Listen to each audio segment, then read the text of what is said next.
Next ये है हमारे पास कि भाई इस किस्म का सिनेरियो भी आ सकता है हमारे पास कि हम एक वैल्यू नहीं बल्कि मल्टीपल जो है ना वेरिएबल्स के अंदर जो वैल्यूज़ हैं उनको प्रिंट करवाना चाह रहे हैं एक ही स्टेटमेंट यूज़ करके। क्योंकि वैसे तो आप ये भी कर सकते हैं ना कि आप प्रिंट एफ की स्टेटमेंट कोई एक वेरिएबल के लिए जिस तरह आपने लिखी है आप वही 10 दफ़ा लिख दें तो 10 बार 10 वेरिएबल्स आप प्रिंट करा सकते हैं। लेकिन आप ये चाह रहे हैं कि आप एक ही स्टेटमेंट में मतलब कि एक ही जो कोड की एक ही लाइन है प्रिंट एफ की और एक बार फंक्शन को कॉल करते हुए आप मल्टीपल वेरिएबल्स को प्रिंट करवा लें, उनके अंदर जो वैल्यू स्टोर्ड है उनको प्रिंट करवा लें। तो उसके लिए क्या सिंटेक्स होगा? तो उसका भी सिंटेक्स जो है वो इंतहाई सिंपल सा है। तो आपने करना सिर्फ ये है कि आपने उसी तरीके से पहले जो है वो प्रिंट एफ लिख लेना है जो कि आपके फंक्शन का नाम है। ये तो अब हमें याद हो गया होगा कि भाई प्रिंट एफ का फंक्शन का नाम हमने लिखना है और फिर हमने जो है ना एक ओपन ब्रैकेट डालनी है, एक क्लोज ब्रैकेट डालनी है और एक सेमी कॉलन डालना है। तो ये तो नॉर्मल हमारा जो फंक्शन को कॉल करने का सिंटेक्स है ये तो हर एक बार में सेम ही रहता है कुछ भी आपने प्रिंट करना हो। जो फ़र्क आएगा अभी, अच्छा पहली चीज़ में भी फ़र्क नहीं आएगा कि पहली चीज़ ये सेम ही रहेगी कि यहाँ पे हमने कहा था स्ट्रिंग आती है, तो अभी भी यहाँ पे जो है वो स्ट्रिंग ही आएगी, ठीक है। अब सिर्फ चेंज इतना आएगा कि स्ट्रिंग के अंदर क्या वैल्यू आनी है। इस स्ट्रिंग के अंदर पहले हमने कहा था कि जब हमने एक वेरिएबल को प्रिंट करवाना था और वो इंटीजर वेरिएबल था, अभी हम इंटीजर की बात कर रहे हैं, तो अब दो वेरिएबल्स में सपोज इंटीजर ही प्रिंट करवाने हैं तो मेरे यहाँ पे हमने लिखा था कि भाई परसेंटेज डी हम लिखेंगे, ठीक है। अब सपोज कि मैंने दो प्रिंट करवाने हैं तो आप परसेंटेज डी को दो बार लिख देंगे, परसेंटेज डी लिखेंगे और फिर से आप परसेंटेज डी लिख देंगे, ठीक है। और अब जो भी आपने वेरिएबल प्रिंट करवाना है ना, तो पहले केस में क्या था कि यहाँ पे आप एक उस वेरिएबल का नाम लिख देते थे जिसको आपने प्रिंट करवाना होता था, ठीक है। तो इस वाले केस में क्या होगा कि यहाँ पे जो है आप जो पहला वाला वेरिएबल है जो जिसकी वैल्यू आप ना यहाँ पे आप कह रहे हैं कि इस जगह के ऊपर जिसकी वैल्यू प्रिंट होके आए उसको वह नाम आप यहाँ पे लिख देंगे, तो मैं कहता हूँ कि सपोज उसका नाम जो है वो var1 है, ठीक है, तो वो यहाँ पे आ जाएगा। और जो दूसरा वाला वेरिएबल है जिसकी के वैल्यू आप इस जगह पे प्रिंट करवाना चाह रहे हैं उसका नाम आप यहाँ पे लिख देंगे, तो उसका नाम है जी सपोज var2, ठीक है। तो इन समरी क्या है कि जिस तरीके से पहले था ये काफ़ी सिमिलर है उससे। तो बस है ये कि अब आप दो को प्रिंट करना चाह रहे हैं तो डेफिनेटली आपको आगे भी दो आर्ग्यूमेंट और देने पड़ेंगे ना। पहले आप एक आर्ग्यूमेंट और देते थे कि आप सिर्फ वेरिएबल एक वेरिएबल का नाम बता रहे थे, आपने दो वेरिएबल्स प्रिंट कराने हैं तो आपने दो वेरिएबल्स के नाम बता दिए var1 और var2। और यहाँ पे स्ट्रिंग में पहले आप एक दफ़ा परसेंटेज डी लिखते थे क्योंकि आपने एक वेरिएबल प्रिंट कराना होता था। अब आपने दो वेरिएबल्स चूंकि प्रिंट कराने हैं तो आपने दो वेरिएबल्स के नाम लिख दिए कि परसेंटेज डी और फिर परसेंटेज डी, तो उनको पता लग जाएगा कहाँ पे इसको प्रिंट कराना है। अच्छा तो अब ये देख लेते हैं। तो पहली चीज़ ये थी कि भाई प्रिंट एफ का फंक्शन हमने लिखा और उसके अंदर हमने जितने हमें पता था कि एक तो पहले यहाँ पे हमें ये पता है कि यहाँ पे तो आना ही स्ट्रिंग ने है, ठीक है। तो ये वाली प्लेस तो फिल हो गई कि इसने तो इधर तो स्ट्रिंग नहीं आना है। और फिर हमें पता था कि हम अभी केस देख रहे हैं कि जब दो वेरिएबल्स प्रिंट आने थे तो फिर जाहिर सी बात है कि पहला वाला वेरिएबल यहाँ पे आएगा, दूसरा वाला वेरिएबल यहाँ पे आएगा, तो इस वजह से हमने इधर दो कॉमास लगाए थे ये और ये, ठीक है। तो पहले आ गई यहाँ पे स्ट्रिंग हमारे पास। अब स्ट्रिंग के अंदर हमें पता है कितने बार हमने वो वेरिएबल प्रिंट कराने हैं, मसलन हमने देखा अभी कि हमने दो बार कराने थे ना, दो वेरिएबल्स थे, तो इस वजह से हमने इसके अंदर दो बार परसेंटेज डी लिख दिया, एक पहली बार ये लिखा दूसरी बार ये लिख दिया, ठीक है। और इस जो है ना अंदर हमें ये पता था कि भाई पहले वाले वेरिएबल की भी हमें वैल्यू हमने प्रिंट करानी है और दूसरे वाले की भी। तो पहले वाले वेरिएबल की वैल्यू के लिए हम पहला वाला वेरिएबल इधर लिख दिया और दूसरा वाला इधर लिख दिया। अब कोड क्या करेगा, कोड सिंपली ये करेगा जो जब वो चलेगा तो वो var1 की वैल्यू को के अंदर जो वैल्यू स्टोर्ड है वो इस जगह पे लिख देगा और var2 में जो वैल्यू स्टोर्ड है वो इस जगह पे लिख देगा। अब आपको ये चीज़ यहाँ पे जो है ना वो समझ लेने की ज़रूरत है कि भाई जब भी इस तरीके से आप printf के फंक्शन को कॉल करते हैं इसमें आप मल्टीपल वेरिएबल्स कॉल करें, मसलन अभी तो हम दो कर रहे हैं, हो सकता है हम चार कर रहे हो, छः कर रहे हो, 10 कर रहे हो, तो ये हमेशा सीक्वेंस में वैल्यूज़ को उठाता है। सीक्वेंस में उठाने का मतलब ये है कि भाई अगर यहाँ पे परसेंटेज डी पहले बार यहाँ लिखा आ रहा है ना तो इसकी जगह पे जो भी वेरिएबल आएगा वो ये वाला आएगा जो पहले लिखा हुआ है। अब दूसरा जो परसेंटेज डी आ रहा है वो दूसरी बार इधर आ रहा है ना, तो दूसरा जो वेरिएबल प्रिंट होगा वो ये वाला होगा। इसी तरह अगर मैं तीसरी बार यहाँ पे आगे लिखा होता, इस जगह पे आगे एक और परसेंटेज डी लिखा होता, तो जो तीसरा वाला वेरिएबल होगा ना वो कॉमा लगा के इधर आगे लिखा होगा वेरिएबल थ्री, और ये चीज़ इधर से चली जाएगी, ये आगे चला जाएगा, तो वेरिएबल थ्री जो होगा वो यहाँ आएगा, तो फिर ये थर्ड वाले की जगह पे जाके प्रिंट होगा। तो बेसिकली जिस सीक्वेंस में आप कह लें कि जिस सीक्वेंस में ये चीज़ यहाँ पे लिखी हुई है ना, इसी सीक्वेंस में आपने आगे वेरिएबल्स भी लिखने हैं, ठीक है। अब इसको हमने कोड करके भी देखते हैं और दो तीन एग्जांपल भी ले लेंगे कि वेरिएबल के सीक्वेंस को जब आप चेंज करेंगे तो उससे क्या होता है। तो यहाँ पे अब मुझे मल्टीपल वेरिएबल्स चाहिए तो मैं तीन चार वेरिएबल्स बना लेता हूँ। तो इंटीजर के वेरिएबल्स ही बनाता हूँ मैं। var1 इज इक्वल टू, मैं इसको हम कह देता हूँ कि 10 वैल्यू है इसकी। और एक और मैं वेरिएबल बनाता हूँ var2 के नाम से, इसको मैं कहता हूँ इसकी वैल्यू 17 है। और एक और मैं वेरिएबल बना लेता हूँ var3 के नाम से, और इसकी मैं वैल्यू कहता हूँ सपोज 23 है। 233 होगी थी, चलें 233 है। अच्छा अब हमने क्या करना है, इन वेरिएबल्स की वैल्यूज को प्रिंट करना है। तो पहले हम पहली वाली एग्जांपल देखते हैं जिसमें हमने कहा था कि हम दो वेरिएबल्स को प्रिंट करना चाह रहे हैं, ठीक है। तो दो वेरिएबल्स के केस में क्या होगा कि प्रिंट एफ के फंक्शन का नाम लिखा, ओपन क्लोज ब्रैकेट डाली और सेमीकोलन डाल दिया। पहला वाला आर्गुमेंट हमें पता है कि हमने स्ट्रिंग देना है, तो हमने स्ट्रिंग के लिए दो इन्वर्टेड कॉमास लगाए। और अब हम इसके अंदर ये बताएंगे कि मैं कितने वेरिएबल्स प्रिंट करने लगा हूँ। तो मैं कह रहा हूँ कि मैं दो प्रिंट करने लगा हूँ, तो मैं परसेंटेज डी लिखा, स्पेस दी और फिर परसेंटेज डी लिख दिया कि मैं इसके अंदर दो वेरिएबल्स प्रिंट करूंगा। पहला वेरिएबल इस परसेंटेज डी की जगह पे इसकी वैल्यू आ जाएगी, दूसरे वेरिएबल की वैल्यू दूसरे वाले परसेंटेज डी की जगह पे आ जाएगी। कॉमा लगाऊंगा। और अब मैंने वो बताना है कि इन जगहों के ऊपर, ये जो ये वाली जगह थी और ये वाली जगह थी, इस जगह के ऊपर कौन कौन से वेरिएबल्स प्रिंट करना चाह रहा हूँ। तो बेसिकली ये पहली वाली जगह के ऊपर मैं वी ए आर वन को प्रिंट करना चाह रहा हूँ, तो मैं इधर वी ए आर वन लिख दूंगा, कॉमा लगाऊंगा। और दूसरी वाली जगह के ऊपर मैं वी ए आर टू को प्रिंट करना चाह रहा हूँ, तो मैं इधर वी ए आर टू लिख दूंगा, ठीक है। अब जब मैं कोड को रन करूँ तो होना चाहिए कि वी आर वन के अंदर जो वैल्यू स्टोर्ड है वो इधर आ जानी चाहिए, और वी आर टू के अंदर जो वैल्यू स्टोर्ड है वो इधर आ जानी चाहिए, और फिर ये पूरी स्ट्रिंग प्रिंट हो जानी चाहिए। तो होगा क्या कि भाई वी आर वन के अंदर वैल्यू इस टाइम पे हमारी 10 स्टोर्ड है, तो यहाँ पे आ गया 10, ठीक है। और वी आर टू के अंदर हमारे पास वैल्यू जो है वो 17 की स्टोर्ड है, तो यहाँ पे आ गया 17। तो जब ये कोड रन हो तो लिखा आना चाहिए 10 और फिर दरमियान में एक स्पेस जो कि ये है, और उसके बाद 17। तो मैं F9 प्रेस करता हूँ कोड को रन करने के लिए। तो यहाँ पे अब मेरे पास जो आउटपुट आ रही है वो आ रही है 10 और 17। तो जैसे कि हमने पहले एक्सपेक्ट भी किया था यही कि भाई अगर हमारा कोड सही चले तो यही हमारे पास एंड रिजल्ट आना चाहिए था। अब हम ये देखते हैं कि भाई सपोज मेरे पास अगर मल्टीपल वेरिएबल्स हैं और उन मल्टीपल वेरिएबल्स को मैं प्रिंट करता हूँ तो क्या होगा। तो मैं अब जैसे हमने दो के लिए केस देख लिया तो यही बस जेनेरिक हो गया हमारे लिए कि आगे हम जितने वेरिएबल्स डालते जाएं तो वो इंक्रीज करते जाएंगे उसी तरीके से। तो मैं एक बार परसेंटेज डी और लिख देता हूँ, तो मैं स्पेस दी, परसेंटेज डी एक और दफ़ा लिख दिया, तो अब वो तीसरा वेरिएबल भी हमारा प्रिंट कर देगा। तो मैं तीसरा वेरिएबल फिर आगे आर्ग्यूमेंट्स में भी दूंगा इसी तरह के वी ए आर थ्री के नाम से। तो अब क्या होगा कि तीनों वेरिएबल्स प्रिंट हो जाएंगे। क्या होगा कि भाई वी आर वन के अंदर जो वैल्यू स्टोर्ड है वो पहले परसेंटेज डी पे प्रिंट हो जाएगी, वी आर टू के अंदर जो वैल्यू स्टोर्ड है वो दूसरे परसेंटेज डी पे प्रिंट हो जाएगी, और वी आर थ्री के अंदर जो वैल्यू स्टोर्ड है वो तीसरे वाले परसेंटेज डी पे जाके प्रिंट हो जाएगी। तो मैं इसके लिए F9 का बटन प्रेस करता हूँ तो इसी तरह हुआ कि भाई पहले वेरिएबल में 10 स्टोर्ड था, दूसरे में 17 स्टोर्ड था, तीसरे में 233 स्टोर्ड था, तो यही हमारे पास आंसर भी आना चाहिए था। अच्छा, अब जो मैंने कहा था कि भाई एक और जो हमने बात अभी की थी वो हमने कहा था कि भाई ये जो सीक्वेंस है बड़ा मैटर करता है कि भाई ये जो पहला परसेंटेज डी है इसमें हमेशा पहला वाली जो भी पहला वेरिएबल इधर लिखा होगा वही आएगा, जो दूसरा है इसमें यहाँ से दूसरा वाला आएगा, और जो तीसरा है इसमें यहाँ से तीसरा वाला आएगा, ठीक है। अगर मैं इनके ऑर्डर को स्वैप कर दूं तो इनकी वैल्यूज भी स्वैप हो जाएंगी। मसलन मैं ये करता हूँ कि मैं पहले वाले पे 2 कर देता हूँ, दूसरे वाले पे 3 कर देता हूँ और तीसरे वाले पे 1 कर देता हूँ। तो इस हिसाब से अगर आप देखें तो वेरिएबल नंबर 2 जो है अब इसके अंदर जो वैल्यू स्टोर्ड है वो 17 है, वेरिएबल 3 जो है इसके अंदर जो वैल्यू स्टोर्ड है वो 233 है, और वेरिएबल 1 जो है इसके अंदर जो वैल्यू स्टोर्ड है वो 10 है। तो हमारा जो यहाँ पे रिजल्ट अब आना चाहिए वो आना चाहिए यहाँ पे 17, यहाँ पे आना चाहिए 233 और यहाँ पे आना चाहिए 10। तो हमारा जो अगर मैं कोड चलाऊँ तो लिखा आना चाहिए 17 स्पेस 233 स्पेस 10, क्योंकि मैंने इधर ऑर्डर को चेंज कर दिया ना तो प्रिंट का ऑर्डर भी चेंज हो जाना चाहिए। तो मैं F9 प्रेस करता हूँ ये कोड के रिजल्ट को देखने के लिए।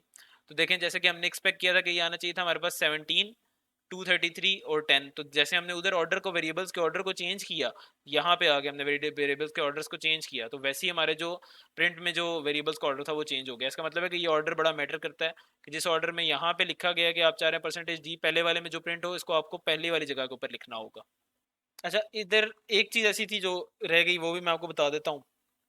वो बेसिकली आपके आप में से कुछ लोगों के ज़हन में सवाल ही आता होगा कि भाई जब हम मैं ये कह रहा हूँ कि वेरिएबल की वैल्यू को प्रिंट कराते हैं, तो मैं आपसे कोड इस तरीके का लिखवा रहा हूँ कि मैं आपको कह रहा हूँ कि यार ऊपर हम ये लिख देते हैं कि int V A R one है। सपोज एक वेरिएबल की मिसाल ले लेते हैं फिलहाल, तो एक इसका मैं कहता हूँ कि इसकी वैल्यू मैं कहता हूँ जी 10 है, और नीचे मैं ये कह रहा हूँ कि अच्छा जी हम एक स्टेटमेंट लिखेंगे प्रिंट एफ की, और उसमें हम पहले ये परसेंटेज डी लिखेंगे ये बताने के लिए कि इस जगह पे वेरिएबल की वैल्यू को प्रिंट कराना है, फिर कॉमा देंगे और फिर लिखेंगे वी ए आर वन, और फिर हम इसको क्लोज करेंगे तो ये एंड रिजल्ट में हमारे पास 10 प्रिंट होगा। तो किसी के जहन में ये भी आ सकता है कि भाई ये इतनी जो आपने मुश्किलों से इसको प्रिंट किया है, ये तो पहले वाले तरीके से भी प्रिंट हो सकता था कि जिसमें सिर्फ टेक्स्ट प्रिंट करते थे। तो आप ये भी यहाँ पे लिख सकते थे कि आप सिर्फ लिख देते प्रिंट एफ और दो इन्वर्टेड कॉमर्स देते यहाँ पे ओपन और क्लोज के, इसके दरमियान में 10 लिखते, ब्रैकेट क्लोज करते, तो इसका रिजल्ट भी जो है वो स्क्रीन के ऊपर 10 ही आना था। अब ये बात बिल्कुल ठीक है कि अगर इस तरीके से भी हम कोड लिखें तो इसका रिजल्ट भी 10 ही आना है और इसका रिजल्ट भी 10 ही आना है। लेकिन इसकी सिग्निफिकेंस क्या है, वो ये है कि भाई जब आप कोड लिखेंगे ना बड़े, अभी तो हम सिर्फ सीखने के लिए लिखना चाह रहे हैं कि भाई प्रिंट एफ का फंक्शन करता क्या है। तो इसलिए मैंने एक फंक्शन लिखा, यहाँ पे एक वेरिएबल लिखा, उसको इनिशियलाइज किया और इसी की वैल्यू यहाँ पे प्रिंट भी करवा दी। अब किसी केस में इस तरह भी होगा कि भाई ये वेरिएबल है, आपने यहाँ पे इस वाले स्टेज पे आपने डिक्लेयर तो कर दिया कि ये वेरिएबल है var1, लेकिन अभी आपको पता ही नहीं होगा कि इस वेरिएबल के साथ कितनी बार मॉडिफिकेशन होती रहेंगी, कहीं पे ऐड हो रहा है, सब्ट्रैक्ट हो रहा है, कुछ कुछ कहीं पे रिमाइंडर इसका निकल रहा है, कई चीजें इसके साथ हो रही हैं।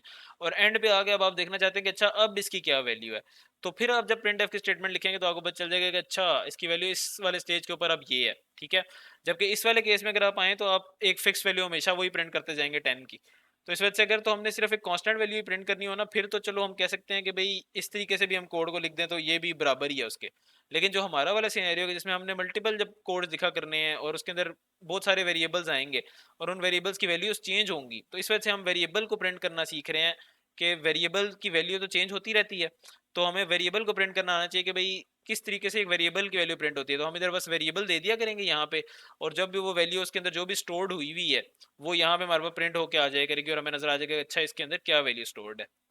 अच्छा, एक और चीज जो अक्सर होती है जब हम प्रिंट कर रहे होते हैं तो ये होता है, हम कहते हैं कि यार देखिए अभी जिस तरह मैं अभी एक प्रिंट कर रहा था तो मैं जब 3-4 वैल्यू प्रिंट की तो एक कंफ्यूजन सी क्रिएट हो जाती है कि भाई ये क्या चीज प्रिंट अब होके आ रही है। अब मसलन मुख्तलिफ नंबर्स प्रिंट होके आ जाए तो बंदा ये नहीं देख के बता सकता कि क्या प्रिंट हो रहा है ना।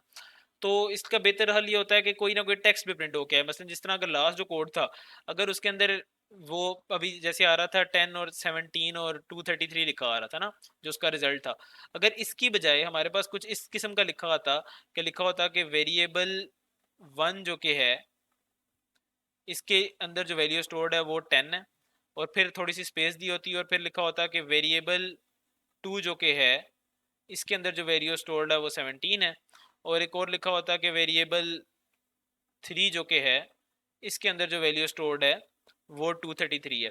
तो ये कितना क्रिस्टल क्लियर हो जाती है चीज़ इससे कि भाई कौन सी चीज़ हम ना आउटपुट पे दिखाना चाह रहे हैं। मसलन आप मिसाल ले लें कि अगर मैं 3 नंबर्स का सम दिखा रहा होता तो मैं बजाय इसके कि ये दिखाता कि 3 नंबर का मैं सम जो दिखा रहा हूँ मैं कहूँगा कि भाई पहला वाला जो नंबर है वो 10 है और दूसरा 17 है, हर इनका सम अगर हम करें तो ये तो 27 आएगा एंड पे। तो बजाय एक तरीका ये है कि मैं इस तरीके से वो सम दिखाऊं, और दूसरा वाला तरीका ये है कि मैं इसकी बजाय इस तरीके से सम दिखाऊं कि इधर लिखा है कि 10, ठीक है, और फिर इधर एक प्लस का साइन बना है, और फिर 17 लिखा है, और फिर इक्वल टू का साइन बना है, और फिर 27 लिखा है। तो ये वाला तरीका जो है मेरे ख्याल में ये बहुत बेहतर है कि जो बंदा सिर्फ उस आउटपुट को देखे उसको भी समझ आ जाएगी ये क्या है। अब ये जो प्लस का साइन है और इक्वल टू का साइन है ये तो है उस टेक्स्ट में आ जाते हैं ना कि करेक्टर आपने बेसिकली डाले हैं, तो वो आप किस तरीके से डालेंगे।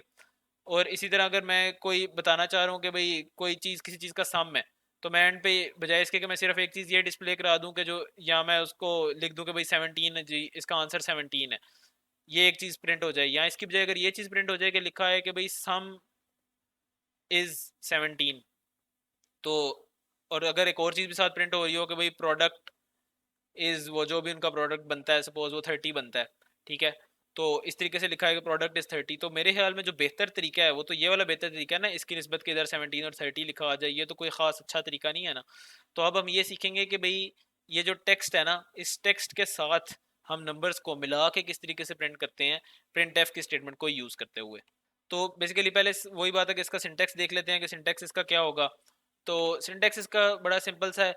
प्रिंट एफ की स्टेटमेंट आपने लिखनी है तो प्रिंट एफ फंक्शन का नाम लिखेंगे, ब्रैकेट ओपन आपने डाली, क्लोज ब्रैकेट डाली और सेमीकोलन डाल दिया। दरमियान में अब पहला वाला आर्ग्यूमेंट हमें पता है कि यहाँ पे जो आर्ग्यूमेंट आएगा वो स्ट्रिंग का आर्ग्यूमेंट होगा। इस स्ट्रिंग के आर्ग्यूमेंट में आप जो टेक्स्ट आपका दिल करता है आप लिख सकते हैं, ठीक है। मसलन मैं भी जिस तरह लिख रहा था तो मैं लिखता हूँ कि सम इज, ठीक है, ये टेक्स्ट मैंने लिख दिया। और इसको अब आप कंबाइन कर सकते हैं उस चीज के साथ कि जो नंबर्स को प्रिंट करने के लिए यूज होता था। मसलन कि हमने देखा था अभी कि इंटीजर्स को प्रिंट करने के लिए परसेंटेज डी यूज होता था ना, तो मैं लिख सकता हूँ सम इज और आगे मैं परसेंटेज डी डाल देता हूँ, ठीक है, और यहाँ पे मेरी स्ट्रिंग खत्म है, ठीक है। अब जब ये और जो मेरा आर्ग्यूमेंट है ना अगला, और जो परसेंटेज डी की जगह पे बेसिकली चीज़ आनी है जो इस जगह पे आनी है, तो वो उसको मैं यहाँ पे लिख दूंगा कि इसका नाम जो है, यहाँ पे एक वेरिएबल था उसका नाम है सम, ठीक है। और एक और मैं साथ इसके प्रिंट करना चाह रहा हूँ तो मैं लिखता हूँ कि कॉमा प्रोडक्ट इज, और फिर मैं परसेंटेज डी लिख देता हूँ। तो प्रोडक्ट जो है मैंने प्रोड के नाम से एक मैंने वेरिएबल बनाया उसमें स्टोर कराया हुआ है उसकी वैल्यू को, तो फिर मैं उस वेरिएबल का नाम इधर लिख देता हूँ। तो बेसिकली पहले वाले केस में जिस तरह हमने देखा था कि यहाँ पे जब इन्वर्टेड कॉमर्स में आप स्ट्रिंग लिखते हैं, तो मैंने लिखा यही है कि इन इन्वर्टेड कॉमर्स के अंदर एक स्ट्रिंग लिखी है जो कि ये स्ट्रिंग है। बस वो जो ये था कि पहले वाली स्ट्रिंग में हमने देखा था सिर्फ टेक्स्ट लिखना, और उस टेक्स्ट को, और दूसरे वाले केस में हमने देखा था कि ये जो परसेंटेज डी डाल के इंटीजर्स लिखने के लिए यूज होता है, इनको आप कंबाइन कर दें और यहाँ पे आगे जितने भी वेरिएबल्स आपने यहाँ पे डाले हैं ना, प्लेस होल्डर्स आपने रखे हैं परसेंटेज डी, उतने जितने भी वेरिएबल्स हैं उनकी आगे जो है आप आर्ग्यूमेंट्स दे दें तो वो प्रिंट हो जाएगा। तो जेनेरिक सा जो देखें तो वो इस तरह का है कि भाई अगर मल्टीपल वेरिएबल्स की मिसाल ले लें कि दो वेरिएबल्स हैं, तो इसी तरह आएगा कि भाई पहले इधर इन्वर्टेड कॉमास आ गए, ये आ गया और ये आ गया, फिर आपने लिख दिया कि वेरिएबल वन, मतलब कोई भी टेक्स्ट है, मैंने एक वेरिएबल वन के नाम से लिख दिया, आप कोई और टेक्स्ट लिख सकते हैं, और आगे उसकी वैल्यू की जगह के लिए आपने परसेंटेज डी डाल दिया, और फिर आपने लिख दिया एक और टेक्स्ट, मैंने यहाँ पे वेरिएबल टू लिखा है और उसकी जगह जहाँ पे वैल्यू आपने लिखनी है वेरिएबल की उसकी जगह के लिए आपने परसेंटेज डी एक और डाल दिया। तो इसलिए मैंने इनको हाईलाइट किया कि ये जो परसेंटेज डी है बेसिकली ये बता रहे हैं कि इस जगह के ऊपर उन वैल्यूज़ ने आना है जो कि इन वेरिएबल्स के अंदर स्टोर्ड है। तो आगे जितने भी वेरिएबल्स हैं इनको हमें प्रिंट कराना है, तो पहला वाला वेरिएबल इधर आ गया, इसकी वैल्यू यहाँ पे आ जाएगी, दूसरा वाला वेरिएबल इधर आ गया तो इसकी वैल्यू यहाँ पे आ जाएगी। अब हम जो है ना इसको उसी पे कंपाइलर के वो सॉरी आईडी के ऊपर जाके तो कोड को चला के भी देख लेते हैं। तो करता मैं क्या हूँ कि मैं ना तीन बेसिकली वेरिएबल्स बना लेता हूँ। तीन वेरिएबल्स है मेरे पास, int a is equal to 15, और एक और वेरिएबल है int b is equal to 2, और एक और वेरिएबल है इंट सम, और बल्कि चार वेरिएबल बनाता हूँ, एक प्रोडक्ट के नाम से ही बनाता हूँ, ठीक है। और जब मैं ये करता हूँ कि मैं इन वेरिएबल्स का सम, ए और बी का सम और ए और बी का प्रोडक्ट जो है ना वो इधर डिस्प्ले कराना चाहता हूँ, तो पहले खैर हम उनको कंप्यूट कर लेंगे। तो सम क्या होगा कि आप ए प्लस बी लिखेंगे तो सम के वेरिएबल में सम चला जाएगा। प्रोडक्ट इनका कैसे निकलेगा, आप प्रोडक्ट के वेरिएबल को असाइन कर दें ए मल्टीप्लाइड बाई बी, तो इसके अंदर इसका प्रोडक्ट चला गया। अगर ये चीज़ आपको समझ नहीं भी आई तो इतने मसले वाली बात नहीं है, फिलहाल हम प्रिंट एफ की स्टेटमेंट को समझ रहे हैं। तो आप बस समझ लें कि सम के अंदर एक वैल्यू है और वो इन दोनों का सम है ए और बी का, तो वो क्या वैल्यू होगी 17, और प्रोडक्ट के अंदर एक वैल्यू है तो वो ए और बी को मल्टीप्लाई आपने किया हुआ है, तो प्रोडक्ट जो वेरिएबल है उसके अंदर जो वैल्यू स्टोर होगी वो 2 मल्टीप्लाइड बाई 15 होगी, दैट इज 30, ठीक है। और अब मैं प्रिंट एफ की स्टेटमेंट लिखता हूँ जिसमें कि मैं टेक्स्ट और जो इंटीजर्स हैं उनको कंबाइन करूंगा। तो वो किस तरीके से होगा कि प्रिंट एफ लिखा, ओपन क्लोज ब्रैकेट्स डाली और सेमीकोलन डाल दिया। पहली वाली जो चीज़ लिखनी है हमने यहाँ पे स्ट्रिंग लिखनी है, इस स्ट्रिंग के अंदर मैं लिखूंगा, जैसे मैंने सम प्रिंट कराना है तो मैं कहूँगा the sum of both numbers is, अब यहाँ तक तो मैंने टेक्स्ट लिखा है सिर्फ, इसके बाद मैं चाह रहा हूँ कि यहाँ पे जो उनका सम है वो आ जाए, मतलब कि जो सम के अंदर वैल्यू स्टोर्ड है, तो मैं इधर लिख दूंगा परसेंटेज डी, और इस इन्वर्टेड कॉमा के बाद कॉमा लगा के आगे इसके अंदर जो भी वेरिएबल है उसकी वैल्यू नाम लिख दूंगा सम। तो अब ये वेरिएबल के अंदर जो भी वैल्यू है जो पहले वाले वेरिएबल में स्टोर्ड है, जो मैंने पहला वेरिएबल यहाँ लिखा, ये पहली बार जहाँ पे परसेंटेज डी आया यहाँ पे आ जाएगी, तो इसके अंदर सम के अंदर वैल्यू इस टाइम 17 स्टोर्ड है, तो इस परसेंटेज डी की जगह पे 17 आ गया। और साथ ही मैं इसमें वो प्रोडक्ट भी दिखाना चाह रहा हूँ, तो प्रोडक्ट दिखाने के लिए मैं क्या करता हूँ कि मैं एक और लिख देता हूँ डॉट लगा के आगे कि the product of both numbers is, और फिर मैं परसेंटेज डी डाल दूंगा, और दूसरे वाला जो परसेंटेज डी है उसकी जगह पे वैल्यू डालने के लिए दूसरे वेरिएबल का नाम, तो वो मैंने लिख दिया यहाँ पे प्रोडक्ट उसका नाम है, ठीक है। अब अगर मैं कोड को रन करूँ तो होना ही चाहिए कि जो सम के अंदर वैल्यू स्टोर्ड है उसको इस जगह पे चले जाना चाहिए, जो प्रोडक्ट के अंदर वैल्यू स्टोर्ड है उसको इस जगह पे चले जाना चाहिए, और ये पूरी फिर स्ट्रिंग मेरे पास प्रिंट होकर आनी चाहिए नंबर्स की वैल्यूज के साथ, बजाय इसके परसेंटेज डी के साथ आए। तो इसका रिजल्ट आना चाहिए कि the sum of both numbers is, और यहाँ पे इनका सम जो 17 है आ जाए, और डॉट लगाओ स्पेस दियो और आगे लिखा होगा the product of both numbers is, और इनका जो प्रोडक्ट है वो के 2 5 15 30 है तो ये आ जाए। तो स्टेटमेंट होगी the sum of both numbers is 17, the product of both numbers is 30। तो अब हम चला के देखते हैं कि जो हम एक्सपेक्ट कर रहे हैं क्या वही आ रही है।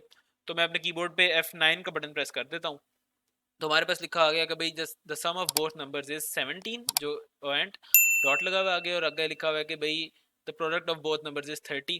तो बेसिकली यही हम एक्सपेक्ट भी कर रहे थे कि इनका जो रिजल्ट आएगा वो ये हमारे पास आना चाहिए। अच्छा, तो अब तक तो ये हो गया ना कि हमने जितने भी देखे थे ना, अब तक हमने बेसिकली ये देखा था कि हमें अगर ना वो कोड में कभी कोई चीज़ करनी पड़ती थी ना, तो हमने वो देख ली कि भाई मैंने ये देखा कि भाई प्रिंट एफ के फंक्शन को मैं यूज़ किस तरीके से करूँगा, और उसी को देखने से हमें फ़ायदा ये हुआ कि हमने जो कोड समझना भी था ना कि कोड में ये फंक्शन यूज़ किस तरह से होते हैं, इनके इनपुट्स क्या क्या होते हैं, वो सारी चीज़ें हमें समझ आ गई। अब एक चीज़ मैं इसको कहता होता हूँ, मैं अपनी ज़ुबान में कहता हूँ कि ये ना टर्म्स होती हैं जो कि इंसान को अगर याद रखे तो अच्छी बात होती है, ना भी आती हो ना ये टर्म्स तो कोड तो हो जाता है। लेकिन एग्जाम्स में होता है कभी कि आपको ये टर्म्स आनी चाहिए ताकि अगले बंदे को आप अपनी बात कन्वे कर सकें। तो अब वो टर्म्स क्या है, वो ना बेसिकली दरमियान में, इस तरह हम कहते हैं ना कि ये पहली वाली स्ट्रिंग है, इसके अंदर आपने जो है ना वैल्यू लिखनी है। अब वो स्ट्रिंग को ना उसके लिए एक टर्म यूज करता है, और उसको वो कहता है कि भाई ये वाली जो स्ट्रिंग है ना, इसका नाम है कंट्रोल स्ट्रिंग, ठीक है। और जो सेकंड पे हम कहते हैं आर्गुमेंट्स देने हैं, तो वो उन सारे आर्गुमेंट्स को मिला के कहता है कि भाई इनका नाम है लिस्ट ऑफ आर्गुमेंट्स। तो बेसिकली अब हम वो देख लेते हैं 2 मिनट लगा के, वो टर्म्स क्या क्या है कि जो हमने इसके अंदर दिखानी होती हैं, ठीक है। इन टर्म्स को सिर्फ समझने का मकसद हमारा सिर्फ ये है कि हमें ये चीज़ें पता चलती हैं कि भाई ये अगर हमें ना थ्योरी में कोई चीज़ पूछ ली जाए ना, तो वो हम बता सकें। अब जो कंट्रोल स्ट्रिंग है ना, कंट्रोल स्ट्रिंग में मल्टीपल चीज़ें आ सकती हैं, जैसे कि हमने पहले देख भी लिया, वो टेक्स्ट भी था, एक्सप्रेशंस भी थे, कांस्टेंट्स थे, वेरिएबल्स थे, तो वो सारे के सारे आप वहाँ पे दिखा सकते हैं। और लिस्ट ऑफ आर्गुमेंट्स जो हैं, लिस्ट ऑफ आर्गुमेंट्स में भी मल्टीपल चीज़ें आ सकती हैं। तो लिस्ट ऑफ आर्गुमेंट्स में बेसिकली डिपेंड जो करती है लिस्ट ऑफ आर्गुमेंट, वो तो इसी पे करती है कि आपके जो है ना कितने, जो है ना उसके अंदर कंट्रोल स्ट्रिंग में कितने आर्गुमेंट्स आप दे रहे हैं, प्लेस होल्डर्स दे रहे हैं, तो उतने लिस्ट ऑफ आर्गुमेंट्स आ जाएंगे। तो कंट्रोल स्ट्रिंग को सिर्फ हम देख लें तो हमें पता लग जाएगा कि कंट्रोल स्ट्रिंग्स अगर हमने सारी देख ली हैं, तो उतने जितने आर्गुमेंट्स कंट्रोल स्ट्रिंग मांग रही है, उतने लिस्ट ऑफ आर्गुमेंट्स में भी होंगे। तो कंट्रोल स्ट्रिंग जो है ना, इसके अंदर क्या क्या हो सकता है। कंट्रोल स्ट्रिंग में पहली जो चीज़ हो सकती है वो है जी कि कंट्रोल स्ट्रिंग में कोई ना कोई टेक्स्ट हो सकता है, ठीक है। अब ये हमने देखा भी है कि भाई जो कंट्रोल स्ट्रिंग में हम जब टेक्स्ट डाल के हम प्रिंट करते थे तो वो आ जाता था। तो कंट्रोल स्ट्रिंग में हमने जब अभी प्रोग्रामिंग में प्रैक्टिस हम कर रहे थे, तो हमने learning C programming with Mahmood यहाँ पे एक स्ट्रिंग सी लिखी थी ना पूरी। तो वो बेसिकली कंट्रोल स्ट्रिंग में जो टेक्स्ट है वो इसकी एग्जांपल है कि भाई हमने एक कंट्रोल स्ट्रिंग में सिर्फ टेक्स्ट को प्रिंट कराया। फिर हो सकता है कि फॉर्मेट स्पेसिफायर। फॉर्मेट स्पेसिफाई क्या कह रहा है कि भाई क्या आप बताएंगे भाई कंट्रोल स्ट्रिंग के अंदर के किस फॉर्मेट का डाटा आपके वेरिएबल में स्टोर्ड है। तो अभी हर दफ़ा हमने जितनी भी एग्जांपल देखी है, हम ये करते थे कि हम लिखते थे कि परसेंटेज डी, ठीक है, ऐसे लिखते थे ना प्रिंट एफ के जब फंक्शन लिखते थे, तो यहाँ पे होता था प्रिंट एफ, आगे ब्रैकेट ओपन और परसेंटेज डी, और कॉमा करके यहाँ पे वेरिएबल का नाम कि ये var1 है। तो ये जो परसेंटेज डी था ना, ये फॉर्मेट स्पेसिफायर था। अब फॉर्मेट स्पेसिफायर के नाम से ही अगर आप समझें तो फॉर्मेट का मतलब है, वो कह रहा है कि भाई इसके जो भी वेरिएबल का फॉर्मेट है ना, वो स्पेसिफाई करो। तो इस जो वेरिएबल जो इसके अंदर स्टोर्ड थे, इनका फॉर्मेट था इंटीजर। और इंटीजर के लिए जो स्पेसिफायर यूज होता है, फॉर्मेट स्पेसिफायर, वो होता है परसेंटेज डी का, जो ये बताता है कि अभी यहाँ पे जो वैल्यू आपने लिखनी है ना इस जगह के ऊपर, जो कि यहाँ पे वेरिएबल पड़ा हुआ है, इसके अंदर एक इंटीजर वैल्यू स्टोर्ड है। इसी तरह जो है ना फॉर्मेट स्पेसिफायर्स होते हैं जो कि इनके लिए होते हैं, क्या नाम है, आप कह लें ये जो डेसिमल पॉइंट नंबर्स होते हैं, इनके लिए फ्लोट बेसिकली होता है। तो फ्लोट के लिए हम लिखते होते हैं परसेंटेज एल एफ या परसेंटेज एफ, ठीक है, ये लॉन्ग फ्लोट। और इसी तरह हमारे पास होते हैं कि जब आपने ना करना हो किसी करेक्टर को प्रिंट, तो आप लिख देते होते हैं परसेंटेज सी, ठीक है। और हायर इंटीजर के लिए हमने देख लिया कि वो उसके लिए परसेंटेज डी होता है। तो खैर इनको भी जो है बस इतना पता होना चाहिए कि ये एग्जिस्ट करते हैं, जैसे जैसे हमें इनकी ज़रूरत पड़ेगी हम इनको यूज़ भी कर लेंगे फिलहाल। लेकिन प्रिंट एफ का सिंटेक्स जो है, सिंटेक्स से मेरे ख्याल में इसका कोई ताल्लुक नहीं, बस आपको पता होना चाहिए कि अगर आपको इंटीजर की जगह suppose decimal point number print कराना पड़ जाए, तो आपने बस जो परसेंटेज डी लिखा था ना, डी की जगह पे आप एफ डाल देंगे तो वो डेसिमल पॉइंट नंबर प्रिंट हो जाएगा।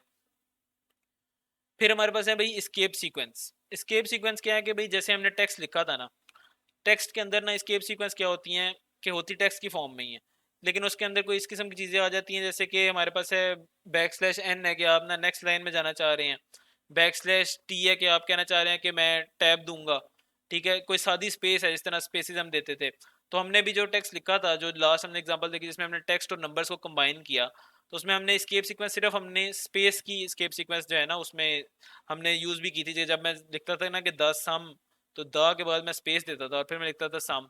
तो हमने देखा कि भाई जैसे जैसे हम स्पेस जैसी देते हैं वैसे ही वो उधर भी प्रिंट हो जाती है। तो इसी तरह अगर हम चाहते हैं ना कि वो नेक्स्ट लाइन में चला जाए, कि हम चाहते हैं कि भाई द सम वाली जो लाइन थी ना वो एक लाइन में प्रिंट होके आए, और आगे जो द प्रोडक्ट वाली लाइन थी ना वो अगली लाइन में आए, तो हम क्या करेंगे, इनके दरमियान में नेक्स्ट लाइन की स्केप सीक्वेंस डाल देंगे जो कि बैक स्लैश एन है, ठीक है। और यहाँ फिर ये होता है कि भाई इनकी कम्बिनेशंस हो सकती हैं, ठीक है। अब इनकी कम्बिनेशंस ही बेसिकली हमने देखी हैं। लास्ट वाले एग्जांपल में हमने देखा था कि टेक्स्ट और जो नंबर्स हैं उनकी कम्बिनेशंस को। अभी इसी के अंदर स्केप सीक्वेंस स्पेस की तो थी, मैं इसकी एक मिसाल करके भी दिखाता हूँ जिसमें हम बैक स्लैश एन की जो है ना स्केप सीक्वेंस डालते हैं, ताकि हमारा जो हम वो प्रिंट करवा रहे थे ना वो नेक्स्ट वाली लाइन में चला जाए। तो ये था ना जो हमने प्रिंट करवाया था। तो यहाँ पे मैं स्पेस देने की बजाय ये लिख देता हूँ बैक स्लैश एन। अब बैक स्लैश एन को जब भी ना कोड पढ़ता है ना कि यहाँ पे कहीं पे भी बैक स्लैश एन लिखा हुआ है इस चीज़ को, तो वो समझ जाता है कि अब इसके बाद जो भी स्टेटमेंट लिखी है ना वो मैंने अगली लाइन में प्रिंट करनी है, बस इतनी सी बात है। तो अब मैं अगर इस कोड को रन करूँ तो the sum of both numbers is 17 एक लाइन में आना चाहिए, और अगली लाइन में आना चाहिए the product of both numbers is 30। तो मैं एफ लाइन प्रेस करता हूँ, तो ऐसा ही हुआ कि भाई the sum of both numbers is 17 आ गया, अगली लाइन में गया और उसने लिख दिया the product of both numbers is 30। तो इतनी सी बात है यार एस्केप सीक्वेंसेस की। तो खैर बेसिकली ये समझने की ज़रूरत हमें सिर्फ ये थी कि भाई जो हमारे प्रिंट एफ का फंक्शन है वो मल्टीपल, हमने कहा था, आर्ग्यूमेंट्स लेता है इनपुट पे। हमने वो सारे आर्ग्यूमेंट्स देख लिए, हमने ये देख लिया कि भाई अगर आपके पास कोई टेक्स्ट हो तो वो टेक्स्ट को किस तरीके से आप डील करते हैं इनपुट पे। अगर आपने कोई डेसिमल नंबर्स या फ्लोट के कोई नंबर्स या इंटीजर्स या आपने करेक्टर्स या स्ट्रिंग्स प्रिंट करानी हो तो क्या आप फॉर्मेट स्पेसिफायर लगाएंगे। बस हमने तो सिर्फ परसेंटेज डी देखा इसको समझने के लिए, लेकिन आप अगर सपोज डेसिमल कराना चाह रहे हैं, फ्लोट है आपके पास, तो आप उसकी जगह परसेंटेज एफ कर दें, परसेंटेज एल एफ कर दें। आप करेक्टर कराना चाह रहे हैं तो उसकी उसी की जगह परसेंटेज सी कर दें। तो आगे आपने बाकी सारा सिंटेक्स तो सेम रखना है और वो भी हो जाएगा, ठीक है। तो हमने बेसिकली फॉर्मेट स्पेसिफायर देख लिया। फिर हमने स्केप सीक्वेंसेस भी देख ली कि मैंने स्पेस दे के आपको दिखाई कि स्पेस जैसे आप देते हैं वैसे ही प्रिंट होती है। बैक स्लैश एन देते हैं तो वो नेक्स्ट लाइन में जाके प्रिंट हो जाता है। और फिर हमने इसकी कम्बिनेशंस भी देखा जो कि हमने लास्ट एग्जांपल में देखा कि जिसमें हमारे पास थोड़ा सा टेक्स्ट भी था अंदर, ठीक है। टेक्स्ट के साथ हमारे पास कुछ नंबर्स भी थे, ठीक है। और उन नंबर्स के साथ साथ हमने ये भी देखा कि भाई उन नंबर्स के अंदर हमने उन नंबर्स को कंबाइन किया कुछ स्ट्रिंग के साथ। उसमें मतलब कि स्केप सीक्वेंसेस भी आ गई थी, फॉर्मेट स्पेसिफायर भी था, टेक्स्ट भी था। उन सारों को कंबाइन करके भी हमने प्रिंट किया तो वो भी प्रिंट होके हमारे पास आ गया। तो बेसिकली इसमें बेसिकली आपको यही पता होना चाहिए था कि प्रिंट एफ के फंक्शन में आप इनपुट क्या क्या देके क्या क्या प्रिंट करवा सकते हैं। अब बाकी इसको अपनी अंडरस्टैंडिंग को बेहतर करने के लिए आप जितनी भी कोड लिख लिख के आप जो है ना प्रैक्टिस करते रहें। तो आप मल्टीपल वेरिएबल्स बनाएं, उनको जो है कोड करें उनके साथ, ठीक है। कोई थोड़े से वेरिएबल्स बना के खुद देख लें तो आपको खुद जो है ना वो नई नई चीज़ें इसमें पता लगती रहेंगी और बड़े आसानी से आपका हाथ बैठ जाएगा। तो आप बस एग्जांपल के लिए आप कुछ भी थोड़ी देर लगा के 5-10 मिनट लगा के कोई डिफरेंट किस्म के टेक्स्ट प्रिंट करें और कुछ वेरिएबल्स बनाएं, उनकी वैल्यूज़ को साथ प्रिंट करें। कुछ जो है ना आप टेक्स्ट और वेरिएबल्स के कम्बिनेशंस बनाएं और उनको प्रिंट करके देखें और देखें कि वो प्रिंट होते हैं कि नहीं। और अगर कोई इशू आए तो आप मुझे कमेंट्स में बता सकते हैं, तो वो उसको हम डिस्कस कर लेंगे।